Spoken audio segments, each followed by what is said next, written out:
2024 లేదా 25లో డిగ్రీ లేదా బీటెక్ చదివారా? సాఫ్ట్‌వేర్ జాబ్ కోసం ఎదురు చూస్తున్నారా? అయితే కోడ్ జ్ఞాన్ 100 డేస్ కోర్సులో చేరండి. జాబ్ సాధించండి. చాలా మంది ఆడపిల్లలు 30 ఏళ్లలో అంటే 30 ఇయర్స్ ఎప్పుడైతే ఉంటూ ఉంటాయో ఆ టైంలో సాఫ్ట్‌వేర్ కెరీర్‌ని స్టార్ట్ చేయాలనుకుంటూ ఉంటారు. కొన్ని కారణాల వల్ల వాళ్ళకి డిలే జరుగుతూ ఉంటుంది. సో మెంటల్‌గా వాళ్ళు ఏ విధంగా ప్రిపరేషన్ చేయాలి అంటారు? ఏ విధంగా ప్రిపేర్ అవ్వాలి అంటారు? ఇక్కడ ఆడపిల్లలు ఫస్ట్ తెలుసుకోవాల్సింది స్టెప్ 1లో స్ట్రెంగ్త్స్ అండి. హ్మ్. వాళ్ళ స్ట్రెంగ్త్ ఏంటో వాళ్ళు తెలుసుకోవాలి ఫస్ట్. అంటే వాళ్ళని వాళ్ళు అనలైజ్ చేయడం స్టార్ట్ చేయాలి ఫస్ట్. హ్మ్. మనలో ఏం స్ట్రెంగ్త్ ఉంది, మనం దాన్ని ఎట్లా ఇంప్లిమెంట్ చేయగలగాలి అన్నది ఫస్ట్ అది తెలుసుకోవాలండి.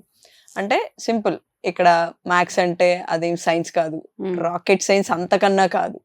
దాన్ని మనం చేయలేదంటూ ఏది లేదు. హ్మ్. ఈ రోజుల్లో ఆడవాళ్ళు చేయలేదంటూ ఏది ఏది లేదండి. లేదు. అది చాలా మంది ప్రూవ్ చేశారు. ప్రతిరోజు మనం ఏదో ఒక చోట చూస్తూనే ఉన్నాం అవును. అలాంటివి. దాన్ని మనం ఐడెంటిఫై చేసుకోగలగాలి ఫస్ట్. దాన్ని ఎట్లా స్టార్ట్ చేసి ముందుకు తీసుకెళ్ళాలి అన్న దాని మీద మనం కొంచెం టైం స్పెండ్ చేసుకోవాలి. మన మీద మనం కాన్సన్ట్రేట్ చేసుకోగలగాలి ఫస్ట్. హ్మ్. ఏ పని చేయాలన్నా ముందు మనం స్టార్ట్ చేసి దాన్ని ముందుకు తీసుకెళ్లాలంటే సపోర్ట్ ఎలా కావాలో ముందు ఆ సపోర్ట్ రావాలి అంటే మనం స్టార్ట్ చేయాలి. హ్మ్. స్టార్ట్ చేసి ఒక అనలైజేషన్ చేసి దాన్ని ఎటు నుంచి ఎటు తీసుకెళ్లగలం అన్నది మనం తెలుసుకుంటే ముందు దాన్ని ఎట్లా ఇంప్లిమెంట్ చేయాలన్నది మనకు తెలుస్తుంది. ఓకే. ఆ స్టెప్ 1 అన్నది తీసుకోవడం చాలా ఇంపార్టెంట్. హ్మ్. దాన్ని స్టార్ట్ చేసి వదిలేయడం కాదు. చాలా మంది చేస్తారు. హ్మ్. ఫస్ట్ అనలైజ్ చేస్తారు, దాన్ని అంతా ఎలా చేయాలి ఏంటి ఆ ప్రాసెస్ మొత్తం తెలుసుకుంటారు.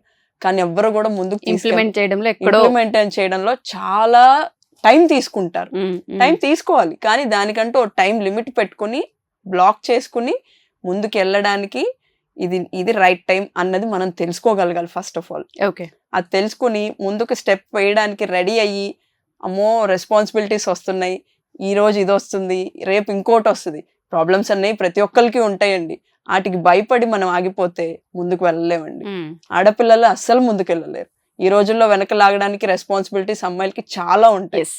వాటిని దాటుకుని ముందుకు రాగలిగితేనే మనం ఈ రోజు ఉన్న సొసైటీలో ముందు ఉండగలం. యెస్. మీరు చెప్పినట్టు స్ట్రెంగ్త్స్ పైన ఫోకస్ చేయాలి. చాలా బాగా ఫోకస్ చేయాలి. అది తెలుసుకోవాలి. మనలో ఉన్న లేని స్ట్రెంగ్త్ అంటూ ఎవరికి ఉండదండి. ఏదైనా మనం ధైర్యంగా ఒక స్టెప్ ముందుకేస్తేనే దాన్ని తెగించి ముందుకు రావడం ఇంకంతే. హ్మ్. ఇది నేను ఎందుకు చేయలేను? ఒక ఆడపిల్లగా ఇంటిని నడుపుతామండి మనం. అవును. అంత చేయగలిగిన వాళ్ళం ఏమీ తెలీదు. జస్ట్ చదువుకుని పెళ్లి చేసి పంపేస్తారు. అన్నీ చేస్తాం. ఏం నేర్చుకుని వచ్చామా అవన్నీ? లేదు కదా. ఇక్కడికి వచ్చాక అదే నేర్పిస్తుంది. యెస్. ఆ తెగింపు అన్నది రావాలి మనలో. యెస్. రావాలి, ముందుకొచ్చి నేర్చుకోవాలి, నేర్చుకున్న దాన్ని ఇంప్లిమెంట్ చేయాలి. అది చాలా ఇంపార్టెంట్ ఇక్కడ. యెస్. ఇంప్లిమెంటేషన్ అన్నది చాలా ఇంపార్టెంట్. దాన్ని టైం ప్రకారం ఎలా డివైడ్ చేసుకోవాలి, దేన్ని ముందు తీసుకుంటే దాన్ని ఇంప్లిమెంట్ చేయగలం, నేర్చుకోవడం అంటే ఫస్ట్ మనుషులతో మాట్లాడాలి, చుట్టూ ఉన్న జనాలతో మాట్లాడాలి. మాట్లాడి వదిలేస్తూ ఉంటారు. అమ్మో ఇక్కడే ఇన్ని ఉన్నాయి, మనం చేయగలమా అన్న భయం వచ్చేస్తుంది మాట్లాడినప్పుడు. ఆ భయం అన్నది రాకూడదు. ఎందుకు చేయలేం? ఒకసారి ట్రై చేద్దాం. ట్రై చేయడంలో తప్పు లేదు. పొరపాటున పడిపోయాం అనుకోండి, అది కూడా నేర్చుకోవడమే కదా. దాంట్లో చాలా నేర్చుకుంటాం మనం. నేర్చుకున్న వాటిని ఫర్దర్ గా ఇంకో స్టెప్ వేసినప్పుడు అవి కరెక్ట్ చేసుకుంటూ ముందుకెళ్ళాలి. అప్పుడు ఇంకా చాలా నేర్చుకుంటాం. మనం చేసే దాంట్లో ఇంకా స్ట్రెంగ్త్ పెరుగుతుంది మనకి. మనం ఒక మిస్టేక్ చేసినప్పుడు, తప్పు చేసినప్పుడు దాంట్లో చాలా నేర్చుకుంటాం. ఆ నేర్చుకున్న వాటిని కరెక్ట్ చేసినప్పుడు 4 గింతలు పైకి వెళ్తామండి. ఒక స్టెప్ వేస్తే మిస్టేక్ జరిగినప్పుడు కరెక్ట్ చేసిన దాన్ని 4 times ఇంక్రీజ్ చేసుకోగలం. ఆ స్ట్రెంగ్త్ అన్నది మనకు వస్తుంది. అప్పుడు మనం చేసే ప్రతి పని మీద గ్రిప్ ఉంటుంది. చూసే వాళ్ళకు కూడా వీళ్ళు పడిపోయారు అనుకున్నాం, ఎదుగుతున్నారు అంటే ఎంత కష్టపడి ఇంత ఏజ్ ఈ సిచ్యువేషన్కి వచ్చారు అన్నది కూడా వస్తుంది. అప్పుడు మన మీద ఆటోమేటిక్గా రెస్పెక్ట్ పెరుగుతుంది, చుట్టూ ఉన్న సొసైటీ మారుతుంది, చూసే విధానం చాలా మారుతుంది. మన మీద మనం అది తెచ్చుకోవాలండి ఫస్ట్ ఆఫ్ ఆల్. అప్పుడు ముందుకెళ్ళగలం. సో ఇప్పుడు మేము ఆల్రెడీ మ్యారేజెస్ అయిపోయి పిల్లలు పుట్టి కొంత బ్రేక్ వచ్చి ఇప్పుడు 30+ లో ఉన్నాము. బట్ మేము జాబ్ చేయాలనుకుంటున్నాం అనుకునే వాళ్ళకి ఏ విధంగా సపోర్ట్ ఉంటుంది ఇక్కడ? ఇక్కడ మనం కెరియర్ గ్యాప్ అన్నది ఒక కోర్స్ స్టార్ట్ చేసామండి.